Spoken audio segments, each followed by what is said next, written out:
c'est Maureen, j'espère que vous allez bien. Aujourd'hui, une petite vidéo pour vous faire un petit bilan de mes challenges. Nous sommes le 15 octobre, nous sommes donc à mi-parcours du Pumpkin Autumn Challenge.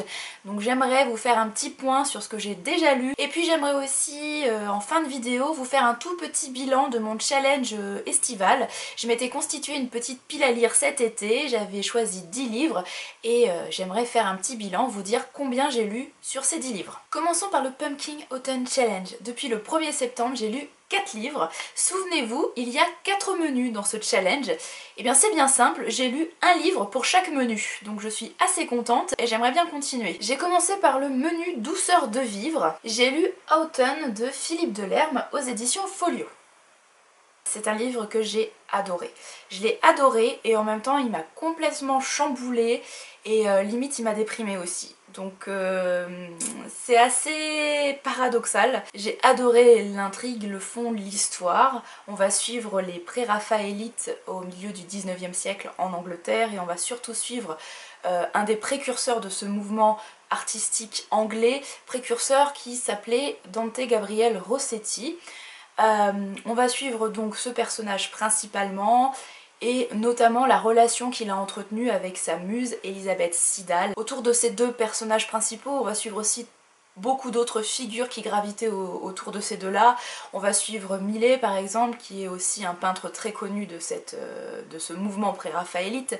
On va rencontrer John Ruskin, qui était un critique d'art assez particulier, en tout cas très important à l'époque, mais là on va le découvrir sous un autre jour et pas franchement à son avantage. On va découvrir aussi sa femme, Euphemia, qui est surnommée Effie. Toute cette société anglaise de la deuxième moitié du 19e siècle, ces cercles d'artistes, peintres, poètes, critiques d'art, etc. Donc le pré-raphaélisme, je me répète, mais c'est un de mes mouvements artistiques préférés.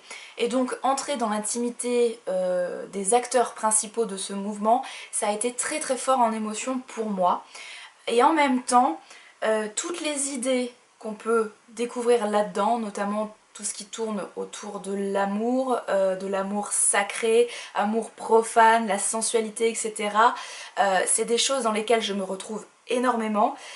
Et en même temps ça a remis en question pas mal d'idées que j'avais, pas mal de convictions que j'avais. En plus j'ai enrichi un petit peu cette lecture en visionnant la mini-série qui est sortie en 2009 grâce à la BBC qui s'appelle Desperate Romantics et donc qui revient sur la vie en gros de Dante Gabriel Rossetti, de Millet et de Hunt également, et d'un journaliste qui va les accompagner mais qui est un personnage fictif. Par contre le journaliste c'est lui qui raconte l'histoire est de son point de vue. Mais c'est un personnage qui n'a pas existé, c'est un personnage qui a été créé exprès pour la série. C'est en 6 épisodes, donc c'est très court et chaque épisode dure environ 1 heure. Il y a pas mal de choses positives dans cette mini-série, j'ai trouvé que les acteurs étaient très très bons, j'ai beaucoup aimé le visuel, les costumes, les décors, les couleurs, ça m'a vraiment beaucoup plu.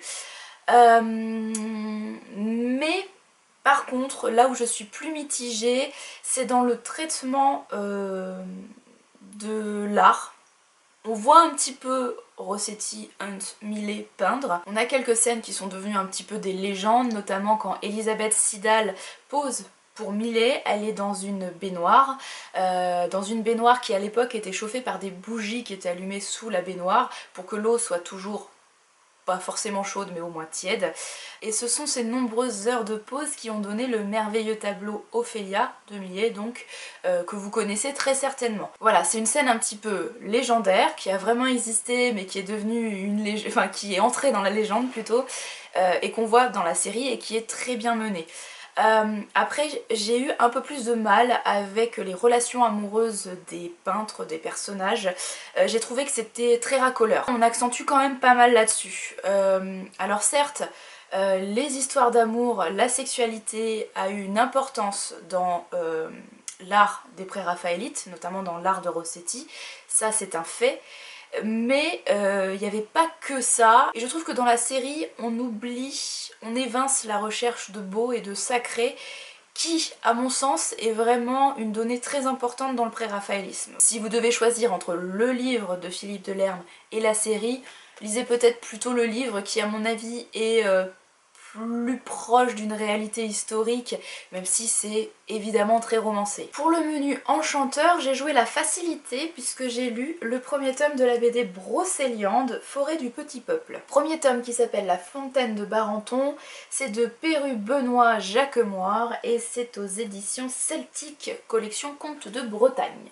J'ai vraiment beaucoup aimé cette réécriture, j'ai aimé le point de vue qui était adopté, j'ai aimé surtout que Olivier Perru, le scénariste, mélange la légende arthurienne au folklore plus celtique, le folklore du petit peuple en fait.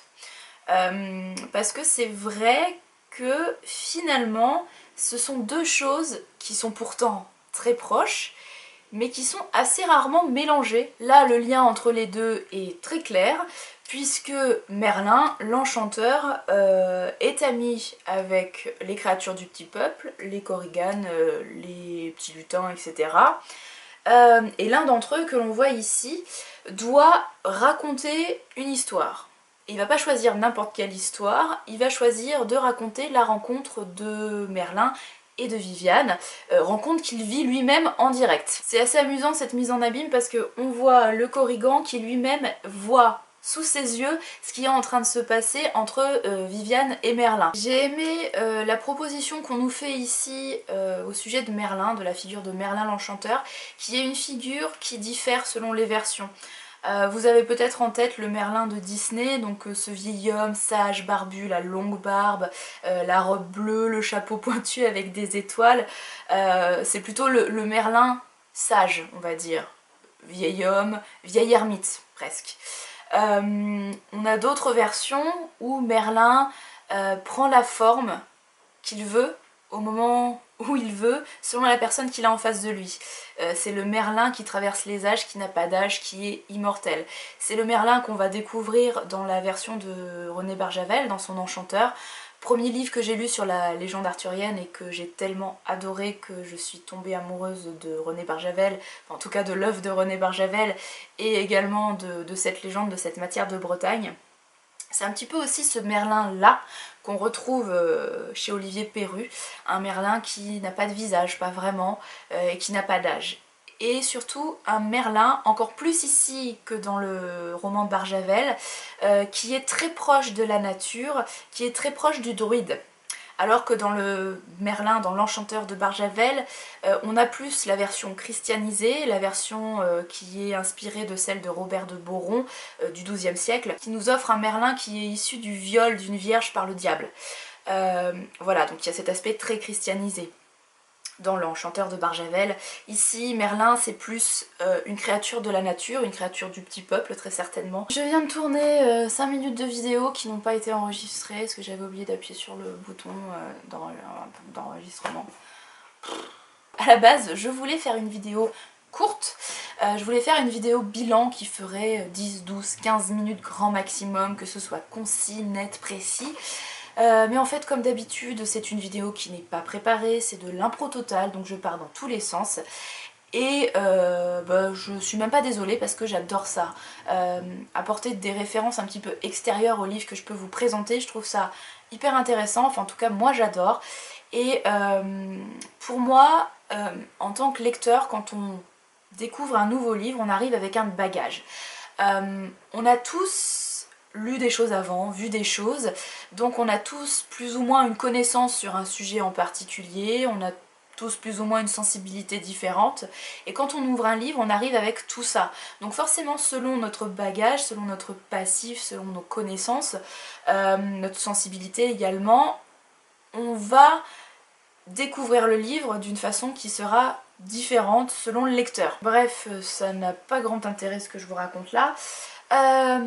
Mais tout ça pour dire que moi j'aime bien justement ne pas me contenter de vous parler du livre que je viens de lire, mais de tout le passif que je peux avoir autour de ce livre-là, toutes les références qui peuvent me rappeler le livre que je vous présente. Je trouve ça intéressant, enfin en tout cas moi je trouve ça intéressant, j'espère que ça vous intéresse également, et donc quand je peux vous parler d'une série télé ou d'un livre en rapport avec ce que je vous présente, et bien je n'hésite pas et j'espère que ça vous intéresse également. Bref, continuons avec le troisième livre lu pour ce Pumpkin Autumn Challenge. C'est un livre que j'ai lu pour le menu qui s'appelait Automne frissonnant. Il s'agit de Noces d'éternité de Aude Réco aux éditions du Petit Caveau dans la collection Gothique. C'est un très court livre qui fait 74 pages même, 74 pages exactement. Donc c'est une novella, ou une grande nouvelle, un tout petit roman, qui se déroule au 19e siècle en Angleterre. Décidément, le 19e et l'Angleterre, ça va plutôt pas mal inspirer pour ce Pumpkin Autumn Challenge. On est en 1890 exactement, on va être dans un manoir où on va découvrir quelques manifestations un petit peu particulières. Pour tout vous avouer, je ressors de cette lecture sans grand souvenir et pas forcément mitigée mais sans plus. Disons que j'ai trouvé que l'intrigue de base était plutôt sympa, plutôt intéressante. On va dire qu'il y a une sorte de malédiction avec des apparitions spectrales, des choses un petit peu bizarres. Tout est lié au lieu, hein, au manoir et aux personnages qui ont pu vivre avant. Pour le coup, l'intrigue, même si c'est plutôt classique, ça reste intéressant, il y a une sorte de suspense, en tout cas on a envie de lire jusqu'au bout pour découvrir le fin mot de l'histoire. Donc là ça fonctionne plutôt pas mal. Par contre j'ai eu un petit peu plus de soucis avec les personnages que j'ai trouvé... Je sais pas comment expliquer ça, mais j'ai eu l'impression que l'auteur ne savait elle-même pas vraiment définir le caractère de ses personnages et donc il passait d'un extrême à l'autre comme ça. D'un claquement de doigts et sans aucune cohérence, notamment le père de l'héroïne, je dirais, qu'on nous présente au début de l'histoire comme un père plutôt attentionné qui a pris soin de sa fille à la mort de sa femme, donc de la mère de son enfant. Voilà, qui était quand même un père assez présent, assez protecteur, assez attentif. Et puis, 3 pages après, c'est limite un tortionnaire qui l'emprisonne, elle a rien le droit de faire, elle peut pas choisir son époux, enfin voilà, on passe d'un extrême à l'autre. Alors ça m'a donné l'impression que l'autrice savait peut-être pas forcément bien cerner ses personnages, donc j'ai trouvé que c'était assez maladroit.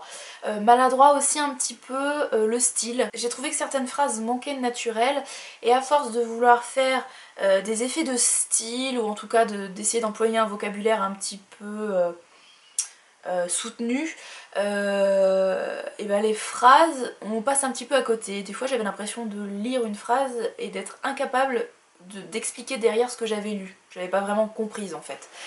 Voilà, donc parfois la simplicité est l'amie du bien, vraiment. Le dernier menu dans lequel je suis allée piocher, c'est le menu Automne ensorcelant. Et j'ai lu les Chroniques d'Oakwood dans l'ombre de la demoiselle de Marianne Stern aux éditions du Chat Noir. Je vous l'avais présenté quand je vous ai présenté ma pile à lire du Pumpkin Autumn Challenge comme un recueil de nouvelles. En fait, c'est ça et pas vraiment ça. Chaque chapitre va correspondre à une pièce du puzzle qui, une fois reconstituée, nous livre l'histoire d'un village qui s'appelle Oakwood, dans lequel tous les personnages vont être plus ou moins liés à une histoire de sorcellerie et à l'héroïne qui s'appelle Lynn et qui est une sorcière. On découvre Lynn, notre héroïne, ou en tout cas figure principale, alors qu'elle est toute petite, elle est enfant et à ce moment-là elle est muette. Son père ne supporte pas qu'elle ne parle pas, il lui en veut énormément, elle est maltraitée à cause de ça. Derrière tout ça, il y a cette peur un petit peu, on est au XVIIe siècle, la peur de la différence, la peur que le diable, une malédiction se soit abattue sur la maison, la peur de la dénonciation par les voisins, si les voisins apprennent que cette petite fille ne parle pas, elle va être dénoncée, elle va être accusée de sorcellerie, etc. Donc voilà, elle est brimée, elle est enfermée à la maison et elle est maltraitée par le père. Ce jour-là, il a une brillante idée. Il se dit que pour la faire réagir, il va l'amener à l'exécution d'une sorcière. Peut-être que ça va la faire parler. Oh, brillante idée. Lors de l'exécution, la petite Lynn est épouvantée, hein, on peut le comprendre. Malgré tout, elle est obligée par son père à regarder cette sorcière qui est en train de brûler sur le bûcher. Et le regard de la sorcière va croiser le regard de Lynn, et grâce à ça, la sorcière va passer ses pouvoirs à Lynn, qui elle-même va devenir une sorcière. Je ne peux pas trop vous en dire plus. En tout cas, il y a beaucoup d'histoires de persécution, de bûcher, de dénonciation. On a même un tueur en série. C'est quand même assez dur, assez poignant pour les figures féminines. Je trouve qu'il y a vraiment un acharnement. Je pense que tout le monde connaît cet acharnement qui est un fait historique vérifié. Hein. Il y a eu énormément d'exécutions 16e, 17e siècle, il me semble, en France. L'Inquisition, on a même eu le texte, le marteau des sorcières, le Malleus Maleficarum, je crois. Voilà, qui était le texte fondateur à la chasse aux sorcières. Donc énormément de femmes qui étaient brûlées sur des bûchers à ce moment-là, tout simplement parce que elles étaient soit guérisseuses, elles connaissaient l'art des simples, soit parce que c'était des femmes seules, indépendantes, déjà un petit peu trop en avance pour leur temps, qui vivaient seules, généralement un petit peu en ermite, donc ça dérangeait, voilà. Les hommes qui ne pouvaient pas avoir le contrôle sur ces femmes, c'était très dérangeant, et donc le plus facile c'était de les accuser de sorcellerie et elles étaient brûlées. Bref, on revient un petit peu sur ces idées-là, sur ces thématiques. Là, on a un aspect un petit peu plus fantastique. Ce sont des sorcières qui ont le pouvoir de voir les morts, par exemple, de briser des malédictions, etc. Donc ça allège peut-être un petit peu le propos, mais globalement, ça reste voilà, assez poignant, je me répète. Mais c'est vraiment le mot qui convient le mieux à mon avis. J'ai trouvé que c'était très bien écrit. J'ai vraiment beaucoup aimé la plume de Marianne Stern, des descriptions très bonnes, très soignées. Je voyais les scènes apparaître sous mes yeux, ça fonctionnait très bien. On a une narration qui n'est pas linéaire, on va passer de l'année 1607 à l'année 1620, puis on va revenir en 1608, en 1624, et en fait voilà, les pièces du puzzle s'imbriquent petit à petit les unes avec les autres, et à la fin on a toute la trame de l'histoire et tous les liens qui peuvent exister entre tous les personnages, entre toutes les situations qui nous sont décrites à travers les différents chapitres. Donc j'ai vraiment bien aimé cette narration.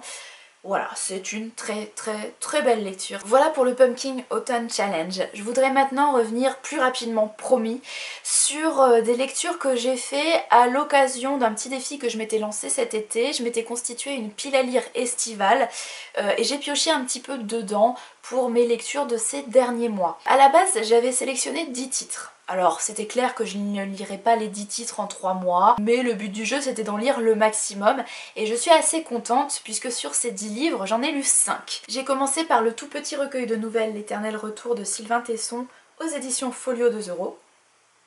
Je ne reviens pas là-dessus parce que c'est un texte que j'ai lu il y a quand même plusieurs mois maintenant, je dirais 4 mois. Donc je suis incapable de vous en parler en détail, d'autant plus que je l'ai déjà fait dans une précédente vidéo update lecture, donc je ne vais pas revenir là-dessus. En tout cas c'était le premier Sylvain Tesson que je lisais et ça m'a donné envie de lire les autres nouvelles et les autres romans de l'auteur. Donc je pense que ça veut tout dire. Au mois d'août j'ai lu La fille sauvage de Jim Fergus aux éditions Pocket. On a été plusieurs à lire ce titre en même temps et on a été assez d'accord pour dire que globalement il était moins bon, moins prenant que 1000 femmes blanches, que moi j'avais adoré je crois en 2016 et qui a été un coup de cœur pour pas mal de personnes. Là c'est un petit peu en dessous, La fille sauvage. Pourquoi? Parce que je pense que à travers ce titre on avait vraiment dans l'idée de suivre le destin de cette fille sauvage, de cette héroïne. Et en fait, l'histoire nous est contée d'un autre point de vue, complètement extérieur aux Apaches. C'est le point de vue d'un jeune américain blanc qui a 17 ans au moment de l'expédition. Il va vivre une aventure assez forte, assez extraordinaire.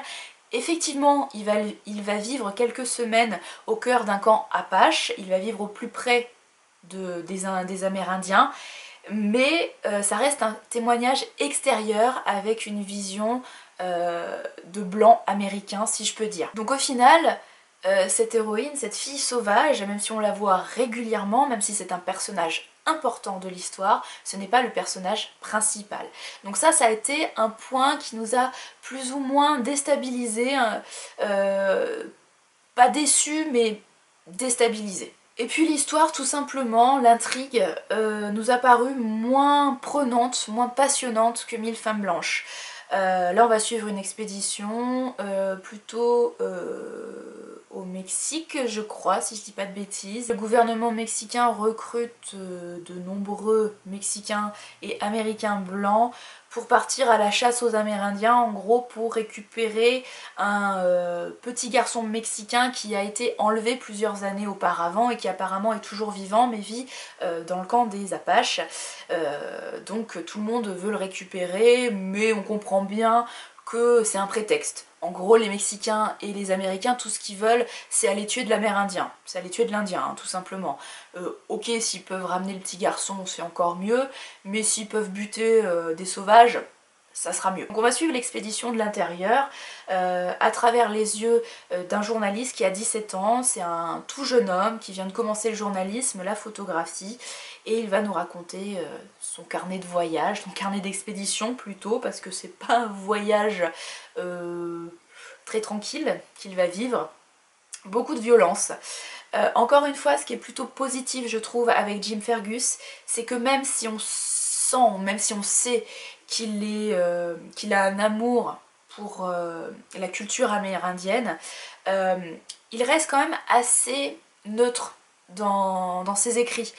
Il va pas tomber dans la facilité et se mettre du côté des Amérindiens pour dire que c'était les grands gentils qui ont été exterminés par les grands méchants, par les Américains.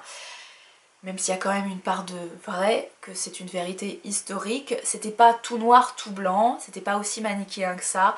Les Amérindiens avaient leur part de tort également, même si comme Jim Fergus, hein, j'ai une grande admiration et un grand amour pour ces peuples amérindiens et que je trouve ça scandaleux ce qui leur est arrivé. Voilà, c'était pas que des gentils, faut pas avoir cette image en tête non plus.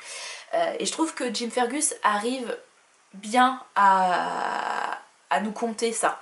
Il nous explique les coutumes amérindiennes qui étaient très violentes, notamment le kidnapping de jeunes enfants blancs, hein, américains, l'extermination aussi hein, de convois américains, de convois blancs. Si vous voulez découvrir l'auteur, commencez plutôt par l'autre, par Mille femmes blanches plutôt que par celui-ci. J'ai changé de style ensuite puisque j'ai lu le 5e et dernier tome de la saga 4 filles et un jean, et donc ce 5e tome s'appelle Pour toujours. C'est de Anne Brashaws, je sais jamais le dire, aux éditions Gallimard. 4 filles et un jean, c'est une série ado que j'ai lue, j'étais plutôt jeune adulte, hein, j'étais plus adolescente quand j'ai commencé cette série, mais j'avais quoi, 19-20 ans peut-être. Voilà, donc ça fait quand même quelques années, j'ai terminé le 4e tome, donc le tome précédent, il y a pas mal de temps, je dirais 5 ou 6 ans. J'ai été hyper surprise positivement par ce 5e et dernier volume de la série, que j'ai trouvé très mature et vraiment très émouvant. Je m'y attendais pas du tout et dès les premières pages on prend une grosse claque dans la gueule. Sortez les mouchoirs parce que franchement je peux pas trop vous en dire parce que je vais vous spoiler et je vous laisse la surprise. Moi j'avais rien lu sur ce 5e tome et tant mieux parce que j'ai vraiment eu une grosse surprise et c'est mieux je pense. Mais on découvre les 4 filles qui ont grandi, qui sont à l'aube de leurs 30 ans je crois, donc elles sont adultes.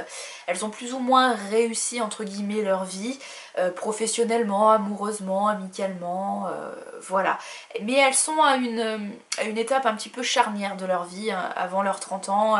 Elles se rendent compte qu'elles ont peut-être pas réussi si bien que ça finalement, en tout cas qu'elles sont pas vraiment là où elles auraient souhaité aller, où il faudrait qu'elles soient. Donc il va y avoir beaucoup de remises en question et beaucoup de pleurs, beaucoup de larmes. Encore une fois, on suit les 4 filles dans des chapitres en alternance, donc il n'y en a pas une qui prend le pas sur l'autre. On s'attache un petit peu à toutes, elles ont des personnalités différentes mais je les trouve toutes très attachantes. Et vraiment leur dire au revoir, tourner la dernière page, ça a été comme dire au revoir à des amis que j'avais perdu de vue il y a quelques années, que j'ai été heureuse de retrouver ici.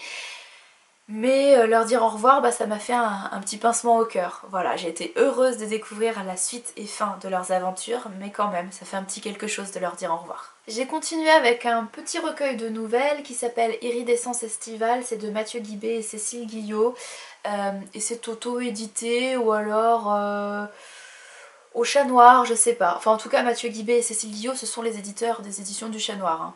Donc je sais plus ça si c'est auto-édité ou si c'est sous la coupe entre guillemets des éditions du Chat Noir. Mais bref. Donc petit recueil de nouvelles dont le sous-titre c'est Contes d'été. En fait, il y avait déjà eu un recueil de nouvelles exactement sur le même principe qui a été publié par Mathieu Guibé et Cécile Guillot il y a quelques années, qui s'appelle Quintessence Yémal et qui cette fois proposait des contes d'hiver. On en avait 4 dans le précédent recueil, là on a 4 contes d'été. Ce que j'ai aimé dans ce petit recueil de nouvelles, c'est que plus que des contes d'été, ce sont aussi des contes qui reviennent, à mon avis, sur les 4 éléments. Sur les 4 éléments, sans S. Il n'y a pas de S à 4, donc pas de liaison. 4 éléments. On va avoir par exemple la terre qui est représentée dans le premier conte. Ensuite on a le feu, l'eau et enfin l'air. Alors c'est peut-être une vue de l'esprit, peut-être que je surinterprète et que c'est pas du tout ça, mais moi je l'ai perçu comme ça. J'ai vraiment beaucoup aimé 2 nouvelles dans ce recueil, la première et la troisième. La première plutôt dédiée à la terre, la troisième plutôt dédiée à l'eau, qui ont vraiment un côté atemporel, vraiment conte pour le coup. Et deuxième et quatrième nouvelles m'ont paru peut-être un petit peu moins abouties, un petit peu plus maladroites, même si j'ai bien aimé l'histoire de la deuxième qui est dédiée au feu, et notamment aux origines de la salamandre, qui est une créature magique par excellence. La quatrième, je vous avoue que sincèrement, j'en ai quasiment aucun souvenir. Et c'est bizarre pourtant parce que c'est une nouvelle qui est liée à une des nouvelles du recueil précédent, et c'était sans doute celle que j'avais préférée dans le recueil précédent.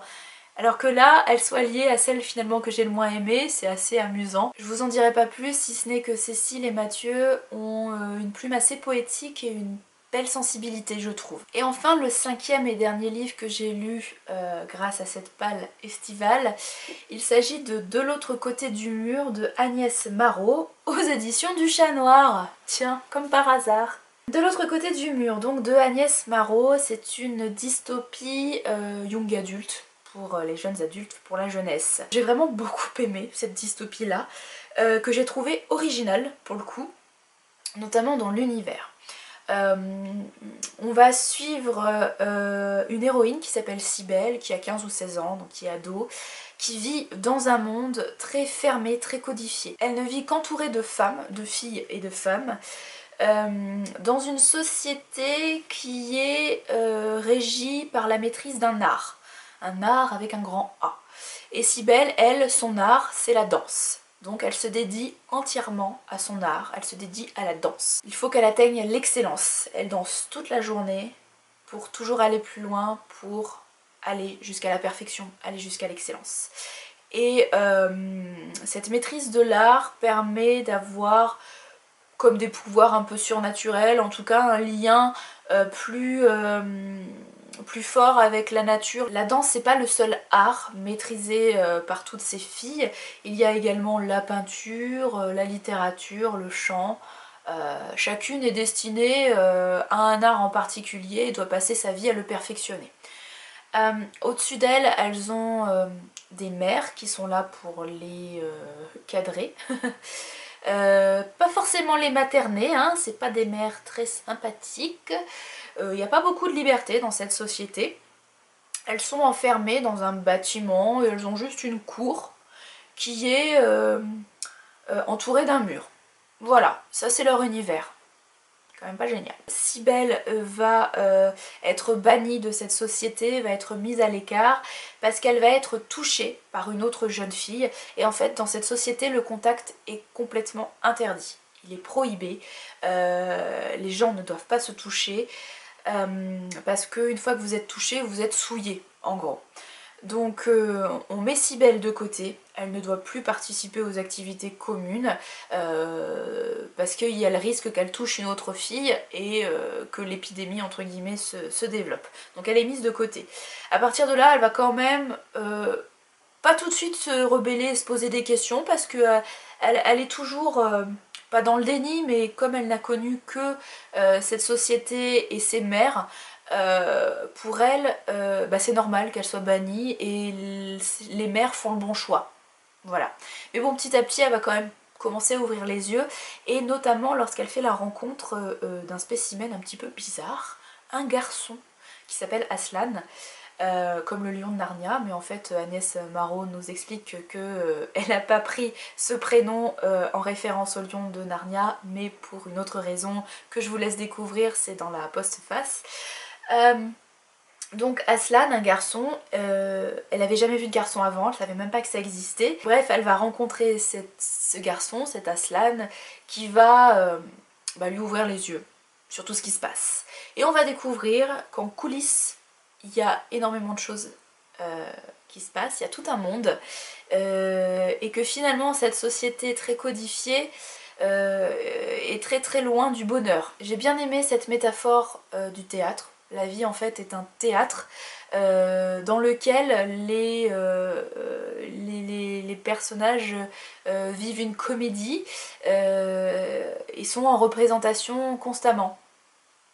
Et en coulisses, il y a plein de petites mains qui œuvrent de façon invisible, et surtout, au-dessus de tout ça, là aussi de façon invisible, il y a des metteurs en scène qui ont la main mise sur tout, qui contrôlent tout, absolument tout, et donc les acteurs n'ont aucune liberté. Ça c'est une métaphore qui est plutôt intéressante, qui n'est pas nouvelle, hein, c'est quelque chose qu'on retrouve pas mal en littérature classique, antique, etc. Mais je trouve que c'est assez original pour un texte young adulte et pour une dystopie, je trouvais ça cool. J'ai beaucoup aimé aussi l'écriture très belle, très douce de Agnès Marot, notamment certaines descriptions quand Cybèle danse et qu'elle nous raconte les sensations qu'elle a en dansant. J'ai trouvé ça vraiment hyper émouvant et très très juste. Après j'ai un petit peu moins d'affinité avec les personnages qui sont jeunes, hein, ils ont 15, 16, 17 ans, donc voilà, j'ai quasiment le double de leur âge, donc j'ai moins d'affinité avec eux, et j'ai aussi moins d'affinité avec la relation amoureuse qui se met en place. Forcément, je pense que je vous apprends rien en vous disant que Cybèle et Aslan vont se rapprocher et que une romance adolescente va se mettre en place. Voilà, c'est pas quelque chose qui me fait vibrer. Alors c'est pas quelque chose forcément qui me gêne, mais disons que ça m'est un petit peu indifférent. Voilà, pour moi c'est pas indispensable, mais je suis persuadée que ça plaira aux plus jeunes lecteurs pour le coup, qui pourront se retrouver, s'identifier à ces personnages et à la relation qu'ils peuvent vivre. Pour continuer l'aventure, il y a une préquelle qui est sortie qui s'appelle Notes pour un monde meilleur, que vous pouvez lire indépendamment et qui raconte les origines du monde qu'on voit ici. Si jamais c'est une dystopie qui vous intéresse, elle a été rééditée l'année dernière en intégrale aux éditions Lynx. Donc allez-y, et l'intégrale, donc les 2 tomes réunis en un seul volume, ne coûte, il me semble, que 14 ou 15 €. Alors je pense que les 15 minutes de vidéo, je peux m'asseoir dessus, ça va plutôt être 45, mais pourquoi à chaque fois je me dis que je vais faire court, je ne sais pas. En même temps, je parle 3, 4 ou 5 minutes de chaque livre, et je dois vous avouer que je pourrais en parler encore plus longtemps, parce que j'ai l'impression de vous dire que 10% de ce que je pourrais vous raconter sur les bouquins. J'aurais encore plein d'autres choses à raconter, je pense. Mais je me limite. Donc 1 minute par livre, par exemple, c'est inconcevable. Je vous souhaite une très belle semaine, de très très belles lectures, et surtout, prenez soin de vous. Salut, à bientôt.